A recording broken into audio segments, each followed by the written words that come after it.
Bienvenidos a nuestra primera programación de radio en el 94.9 Volviendo Ando. Hoy en la conducción les habla Trini Isse y estoy de la mano de Ileana Mores, Matías Arce y Magali Giordano.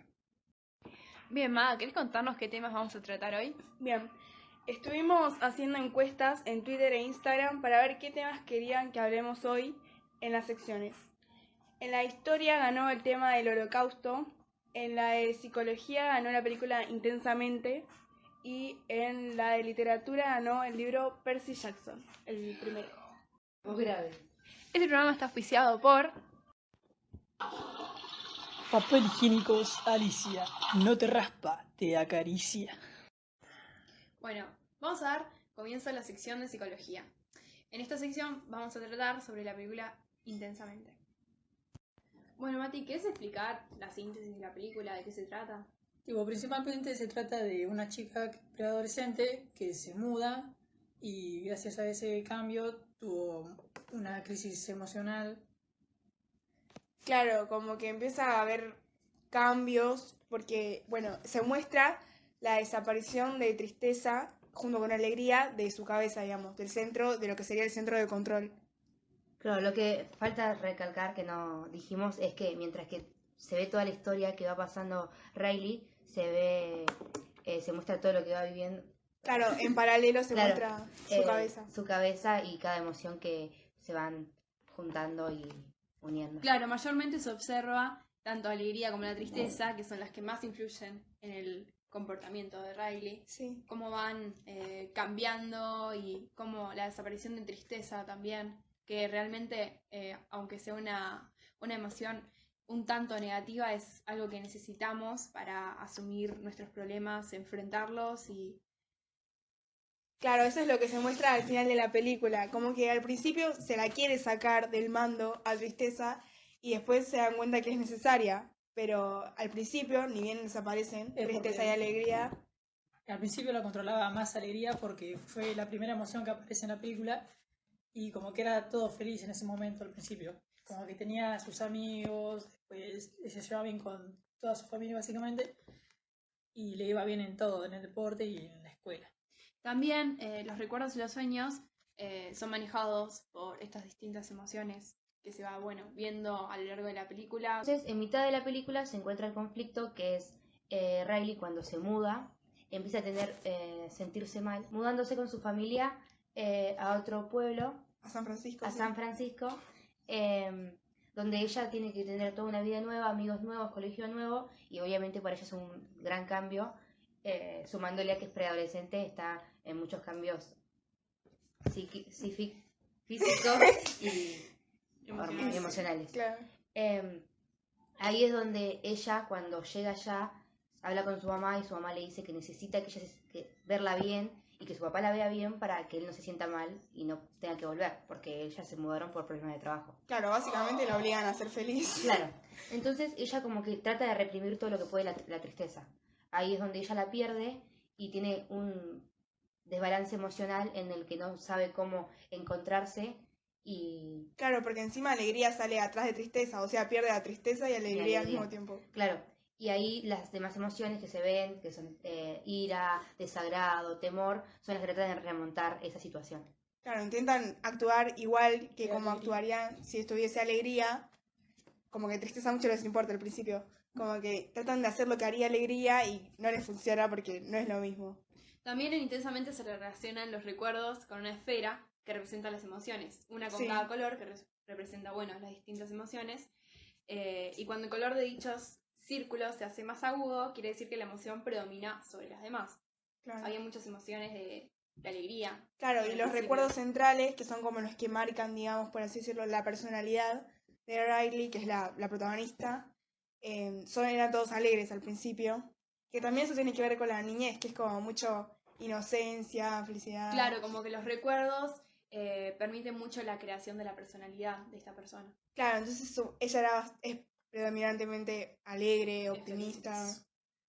Claro, como que la alegría se hizo presente en la vida de Riley desde el principio y refleja todos sus momentos felices antes de mudarse a San Francisco. Claro, y después como que se empiezan a ver cambiado todo eso. Por ejemplo, la furia, que es la fuerza que impulsa a Riley a conseguir justicia, es en donde se va y se toma el colectivo. Claro.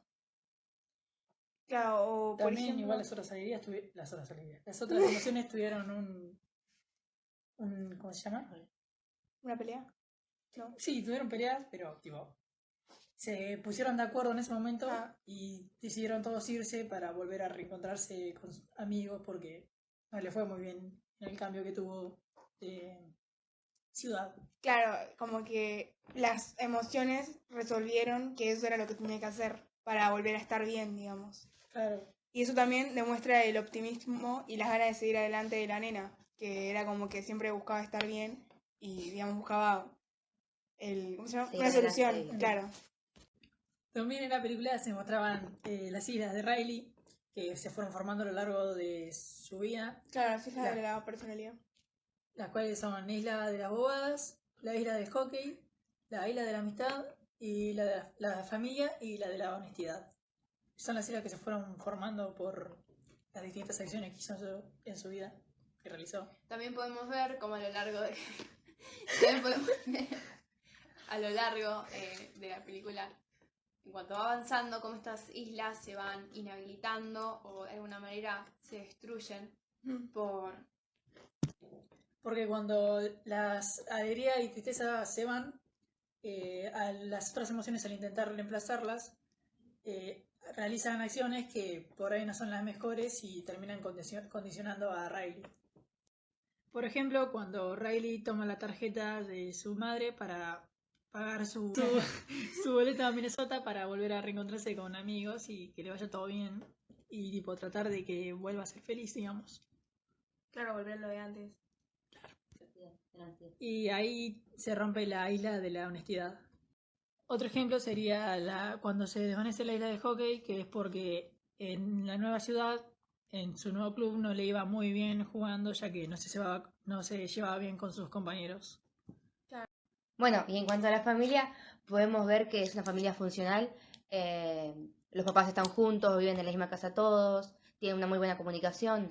Se ve en un momento en el que ellos quieren hablar, no se da bien la charla porque Riley justo está pasando por un momento de cambios en el que justo se mudan, ella no la está pasando bien y hay una discusión ahí en el medio. Pero dentro de todo se puede notar una muy buena comunicación y que se llevan todos bastante bien. Claro, también lo podemos notar, como a ella le gusta mucho jugar al hockey y se siente identificada con eso, como los padres la alientan, y la siguen apoyando y van a los partidos y bueno, ella le ayuda mucho la presencia de sus papás en esto. Claro, y también justo en la pelea que dijiste, Ile, se puede ver como que en la cabeza de la madre, que creo que es la única vez en la que la muestran, digamos, Sí. lo que se ve adentro, como la tristeza es la que está más, claro, la que está más al mando, digamos, como la tristeza está en Riley y en el padre está... La ira. Claro, la ira.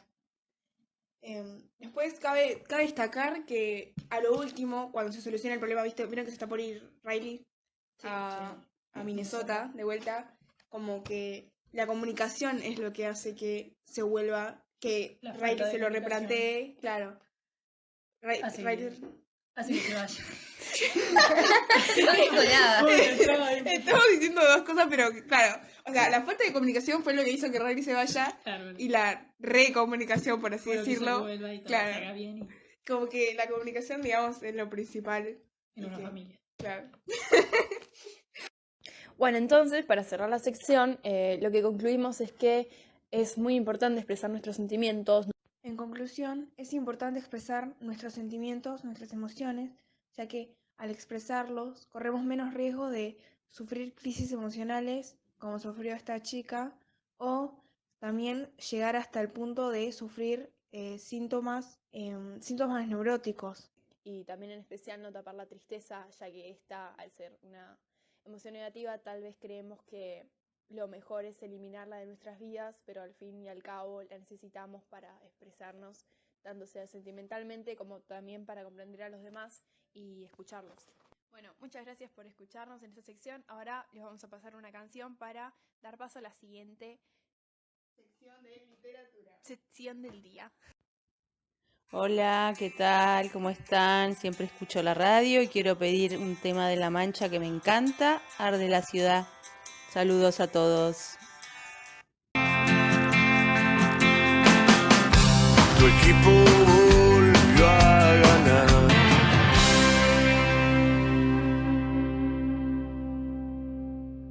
A las 5 horas del día 14 de noviembre damos comienzo a la sección de literatura, que vamos a hablar del libro Percy Jackson y el ladrón del rayo.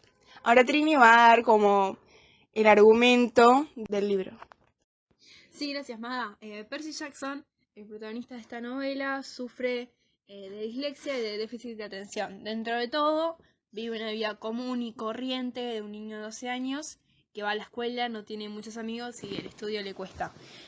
Durante una salida escolar a un museo sucede un acontecimiento muy importante que da un giro argumental totalmente distinto, en el que Percy descubre que es el hijo de un dios griego muy poderoso. Claro, y ahí es donde la vida del chico cambia completamente. Él tiene que hacer el viaje donde trata de descubrir quién es el dueño, quién es el ladrón del rayo. Y ahí empiezan todos estos problemas y conflictos que tiene en el medio, donde tiene que pasar por un montón de fantasías y aventuras raras. Después de lo que contaron en el argumento, pasa que, después de lo de la señora Dawes, que la señora Dawes ataca a Percy, pasa que, bueno, él vuelve a su casa y de ahí se toman como unas vacaciones, tipo de la nada, con la madre y se van a la playa. Que ahí, ¿qué pasó? Hubo una lluvia, pero fuerte, y se encuentran afuera a el amigo, ¿cómo se llama? Grover, y se encuentran con la mamá los tres, todo un requilombo, se meten adentro del agua y les empieza a contar Percy a la mamá todo lo que había pasado en el campamento. Ahí, mientras que manejaba la mamá, un rayo cae sobre el auto y ven la figura, la figura grande, que era como un monstruo. El Minotauro. Claro, el Minotauro. Y ahí la mamá se queda ahí y le pide a Percy que se lleve a Grover, que se había desmayado, Claro. hacia el campamento. Claro, y eso sería el cruce del umbral, digamos, la entrada al campamento. Igual, digamos, antes pelean contra el Minotauro y ahí el Minotauro se llevaba a Sally, a la mamá de Percy. Sí. Claro. Entonces, bueno, después cuando entra ahí se encuentra con Quirón, que también vendría a ser como otro mentor, por así decirlo, que él había sido el profesor que lo había ayudado a, digamos, a luchar contra la señora Dawes, y que resulta que es un centauro y que es parte de ese mundo y que le había dado distintas pistas a Percy y lo había salvado para que él pueda llegar hasta allá. También cabe agregar que cuando pasó lo que dijiste vos, Sile, lo del auto, que le cae un rayo, ahí Percy se entera de que Grover es un sátiro. Claro, Grover yo lo conocía desde antes porque era su compañero del colegio. Bueno, ahí se entera que es mitad cabra y que es parte de ese mundo y, digamos, él es el que lo acompaña a Percy, junto con Annabeth, que es una chica que conoce en el campamento, y ellos tres van a ser los que van a ir en la siguiente misión, o sea, Grover, Annabeth y Percy. Que la misión central sería ir a buscar el rayo y devolverlo a Olimpo. Pero antes de que vayan a la misión, pasan cosas que son importantes en el campamento. Por ejemplo, Bueno, pasa el juego antes, que es cuando Percy se entera básicamente de que el papá de él es Poseidón, ya que al tener una pelea y caer sobre el agua, surgen sus poderes curativos y básicamente se entera de que su padre es Poseidón. Y también le aparece un tridente en la cabeza, que ya es cuando termina afirmando que su padre era él. También en el campamento Percy se entera de que la madre estaba con vida, pero estaba en el infierno y tendría que ir a salvarla. y como había que ir a buscar el rayo también, de paso iban a ir a buscar a la madre. Claro. Cuando Percy llega al campamento, Annabeth como que le hace un recorrido por el lugar para mostrarle, ya que él era totalmente nuevo. Y bueno, también, a lo último, lo lleva con el oráculo, el cual le dice la profecía de que vaya al oeste, donde se enfrentará con el dios que se reveló, que va a encontrar lo robado y que lo va a devolver. También, Luego de salir del campamento mestizo y dirigirse hacia completar su primera misión, en el camino se encuentran con las tres benévolas, que son como murciélagos gigantes y entre ellas se encuentra la señora Dodds. Claro, se puede pensar que la señora Dodds hubiese estado muerta por la pelea que tuvo con Percy, pero los monstruos no mueren, sino que van hacia el inframundo y después vuelven a su vida normal. Para deshacerse de las benévolas, luchan contra ellas con la espada de Poseidón, digamos. Percy lucha con la espada de Poseidón. Y después cuando salen huyendo de ahí, se encuentran con un lugar que había mucho olor a hamburguesa y que era muy rico y como que se sentían bastante atraídos. Y se acercan y entran. Y era un lugar que se llamaba ¿cómo era? El jardín de gnomos de la tía M. En un momento, Annabeth como que sospecha de que la tía M es Medusa, entonces agarra y le dice a los chicos como que se vayan. Pero la tía M insiste y en un momento Grover ve una estatua que es igual a su tío, que su tío en realidad creo que en un momento dicen como que se había encontrado con Medusa y como que lo había matado. Así que ahí se avivan de que es Medusa y nada, se ponen a luchar, digamos, contra Medusa y al final, bueno, después de muchas peleas, le cortan el cuello y lo envuelven en una campera, la cabeza. Percy, como en un acto como rebelde, digamos, agarra y empieza a revolver las cosas de Medusa, encuentra dracmas y envía al Olimpo a la cabeza de Medusa. Claro, como miren lo que hice, o miren lo que me mandaron a hacer como enojado, por así decirlo. En ese cajón donde encuentra los dracmas, también encuentra la dirección del inframundo. Y bueno, luego de eso, después se van a dormir y en sueños, Percy escucha una voz que le habla como si fuese desde un pozo. Él no sabe quién es ni nada, pero como que queda medio ahí en el momento, lo del sueño. Y después siguen con... Me olvidé de decir que antes de irse a dormir, se encuentran con un perro que se llama Gladiolus. Era el perro que estaba perdido, el cual Grover se podía comunicar con él y les comenta que si lo ayudaban a volver, le iba a dar una recompensa. Que la recompensa era plata, con la cual ellos iban a poder comprar su boleto para ir a su destino. Después de eso, van al puente de San Francisco y como Annabeth es fan de la arquitectura, van con Grover a recorrer, digamos, el puente. Y Percy se queda solo y aparece un chihuahua que se convierte en quimera. Y ese perrito está con una vieja, con una señora, con una señora que resulta ser Equidna, que es la madre de la criatura. Percy intenta luchar contra Quimera, pero se termina cayendo al agua y es como que el agua lo tomara, como si lo agarrara en el aire y lo atrajera al agua. Entonces ahí, dentro del río, aparece una mujer que es como si fuera del color del agua y dice ser una mensajera. Esta mensajera le dice ve a Santa Mónica antes de ir al Hades, o sea, al inframundo. Y cuando salen del agua, salen directo a Denver, en tren. Bien, ahí es cuando, una vez que llegan a Denver, Ares fue a buscar a Percy mientras los demás dioses buscaban el rayo. Le dice de ir al túnel del amor, que se encontraba en un parque de diversiones, donde allí había una trampa para atrapar a Ares y a Afrodita, que se encontraban en una especie de amorío, ya que Afrodita estaba casada, comprometida con Hefesto.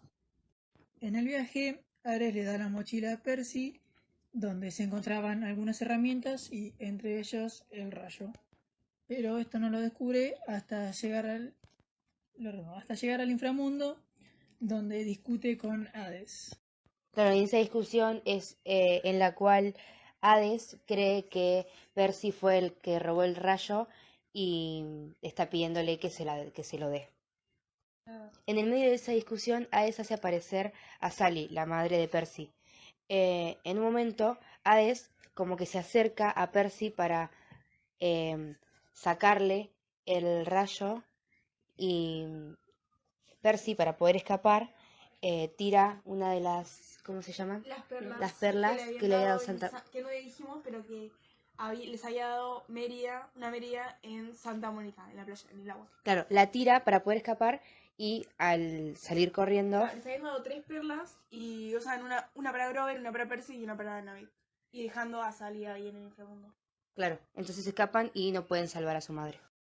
Luego de la discusión con Hades, que salen huyendo con las 3 perlas del inframundo, que caen en la playa de Santa Mónica, ahí hay una pelea con Ares, Percy contra Ares, en la que estaban discutiendo porque resulta que, bueno, como Ares le había dado la mochila, como que se da a entender que Ares había planeado todo para darle la mochila a Percy, que Percy quede como el malo y llevándole el rayo a Hades.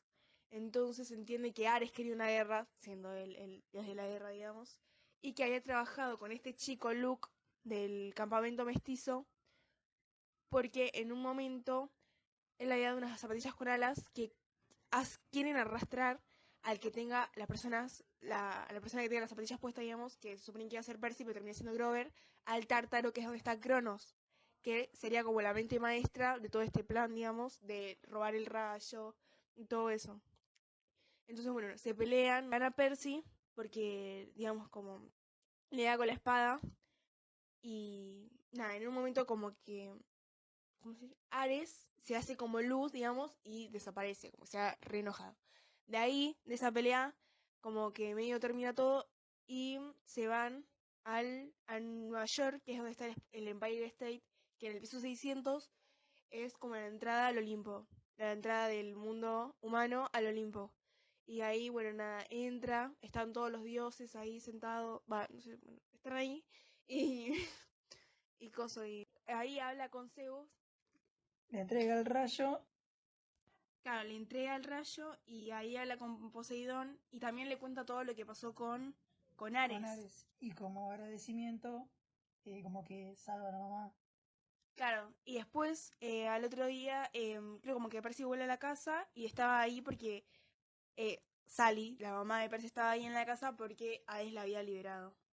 Bueno, y eso sería lo más importante de la historia.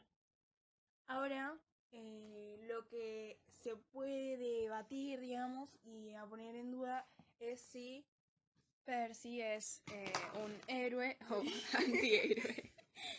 Bien, acá tenemos dos definiciones en cuestión. Los héroes eran guerreros provenientes de familias aristocráticas y contaban con antepasados prestigiosos, ya que muchos eran fruto de la unión mortal con un dios. Además, también tienen la característica de que eran muy demostrativos con sus amigos, ya que brindaban una hospitalidad y una amistad que por ahí otras personas lo hacían, pero no al nivel de que lo hace un héroe. Y por otro lado, los antihéroes, si bien cumplen estas características, lo hacen de manera opuesta, ya que son lo que son, por lo que piensan, por lo que hacen y por su lucha contra el sistema, contra el poder, contra los seres humanos o los sobrenaturales. Bien, nuestra conclusión es que Percy Jackson es un héroe, ya que si bien la madre de Percy es una mortal, su padre es un dios griego, es decir, tiene una relación con Dios. Esta entraría en la primera definición de héroe. Y además, durante el relato también podemos ver los lazos afectivos que mantiene con Grover y Annabeth, fortaleciendo su hospitalidad, piedad y amistad. Bueno, nosotros lo recomendaríamos para jóvenes que les guste la ficción, la fantasía y se sientan atraídos por la mitología. Y con esta recomendación damos el cierre sobre la sección de literatura para dar paso a la sección de historia. Pero antes de eso, iremos a un espacio publicitario. Bueno, ahora iremos a un corte publicitario. Toallas policiales, porque con toallas policiales no se te escapa ni un chorro.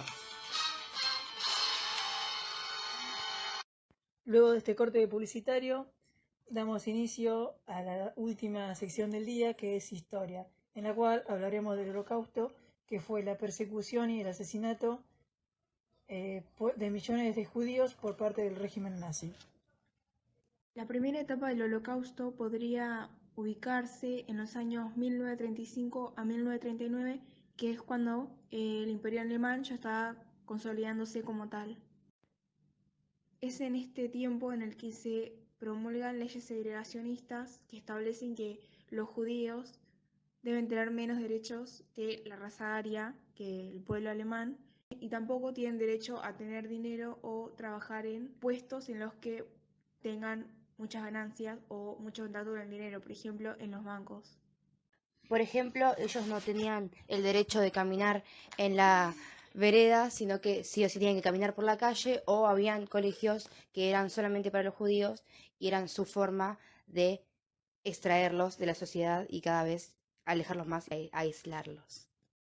También se crean los guetos, que son barrios donde, especialmente es hecho para los judíos, donde se los lleva a la fuerza. Claro, ahí también cuando pierden todas sus cosas y son como condenados a vivir en situaciones muy precarias, como por ejemplo Expuestos a enfermedades, Claro. viviendo dos Todos- familias por ahí en una sola habitación. todos amontonados. Cabe destacar también que las cosas que quedaban en sus casas se las quedaban los nazis y, digamos, la usaban para continuar con su expansionismo. Como que agarraban todas las Que se cosas. aprovechaban. Claro, se Claro. aprovechaban de ellos. La segunda etapa del Holocausto comienza en 1939 y se le da por finalizada en 1941. En este tiempo se da que comienzan a deportar a los judíos de sus países y se los empieza a llevar a Europa del Este. En esta parte de Europa habían empezado a crear los campos de trabajo, los campos de concentración, y ahí se explotaba a los judíos, a los que podían. Los que estaban aptos para el trabajo se los llevaba a estos campos. También los judíos eran obligados a usar las estrellas de David en el brazo para poder así reconocerlos y diferenciarlos del resto de las personas que no eran judíos. La etapa empieza a fines de 1941 hasta 1945, pero voy a recalcar en 1941, donde empiezan los primeros asesinatos en masa y también empiezan a experimentar con el gas pesticida, también llamado Zyklon B. En 1942 y 1945, entre esos años quiero decir, se da la solución final que fue hablado en la conferencia de Wannsee, que eran donde se condujeron todos los acuerdos aplicados en el Holocausto. Los mayores campos de exterminio en donde se llevaron a cabo los genocidios fueron en el de Auschwitz y Birkenau, donde posteriormente fue llevada la niña Ana Frank.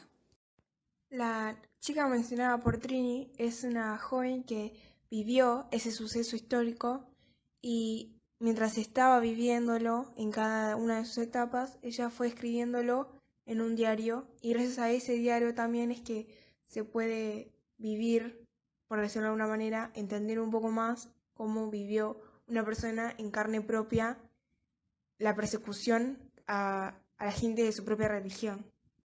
Es por eso que vamos a explicar, a exponer parte de la vida de esta chica. Bien, Ana nació en Alemania con una madre, un padre y una hermana mayor que se llama Margot. Nace en Alemania, pero cuando ella era muy chiquita, por las malas situaciones de su país, sin trabajo, Hitler cada vez con más poder y dejando más de lado a los judíos, ellos eran judíos, deciden mudarse a Ámsterdam. El papá consigue trabajo cuando se mudan y empiezan todo bien, pero obviamente con dificultades porque no es fácil empezar de nuevo en otro país. A los 10 años de Ana fue cuando Alemania, invade Polonia y al tiempo invade Ámsterdam. Empiezan a ser mucho más excluidos, como habíamos dicho antes, los judíos, sobre todo en la calle, en los colegios, no podían ir al mismo colegio, en el cine, y de esta manera el papá de Ana, Otto, pierde su empresa. A los 2 años de esta invasión, claramente ellos estaban muy mal, Margot, la hermana mayor de Ana, recibe una carta ordenándole que ella debía ir a trabajar para los alemanes nazis, pero los padres desconfían de este trabajo, entonces deciden, junto con sus 2 hijas, ir a esconderse y vivir en la clandestinidad por el miedo de lo que puede llegarles a pasar. Luego de 2 años de vivir en ese escondite, los encuentra la policía alemana. Anna, Margot y su madre son deportadas al campo de concentración de Auschwitz-Birkenau, en donde trabajan en el campo para mujeres, mientras que el padre, Otto, es deportado al campo de trabajos para hombres. Tiempo después, Anna y su hermana son deportadas juntas a un campo nuevo en Bergen-Belsen. Las condiciones en este campo son igual de malas que en Auschwitz, poca comida, poco agua. Es por eso que al poco tiempo de la llegada a este campo es que Anna y Margot contraen tifus, fiebre tifoidea, y al poco tiempo mueren. Su padre, Otto Franklin, mientras tanto, sobrevive en Auschwitz, fue liberado por los rusos y vuelve a Países Bajos, que es donde ellos habían estado viviendo antes de que los encontraran. Él llega a las cosas que ha escrito Anna, su diario, entre otras cosas, y es él quien termina publicándolas a modo de un recuerdo que sea permanente de su hija y su familia y lo que ellos vivieron. Anna Frank dijo: "Lo que se ha hecho no se puede deshacer, pero se puede evitar que ocurra de nuevo". Es sabido que el odio por parte de Hitler al pueblo judío fue respaldado por un pueblo que lo votó y apoyaba sus ideas y creía que eran justas y que lo que él hizo era lo que se debía hacer en ese momento. Se creía que los judíos eran el mal de su pueblo y que también merecían ser tratados como eran tratados, hasta llegar a una situación tan horrorosa como lo fue el Holocausto. Estas ideas de odio y de discriminación no fueron solamente hacia el pueblo judío, sino que también fueron hacia otros sectores, como por ejemplo las personas homosexuales o las personas negras, y es a ellas también a las que iba dirigido todo el odio del pueblo alemán. Es por eso que como sociedad no debemos olvidar lo que ocurrió en el Holocausto durante la Segunda Guerra Mundial, para así poder hacer que esto no se vuelva a repetir, y también generando una conciencia en nuestra cabeza respecto a ciertos pensamientos que pueden excluir o hacer sentir menos a otras personas por cómo son o por lo que piensan. Debemos ser más tolerantes y respetuosos ante el prójimo y así vivir en una sociedad de paz y respeto. Y así damos por finalizado el programa junto con la sección de historia y nos despedimos dejando una canción.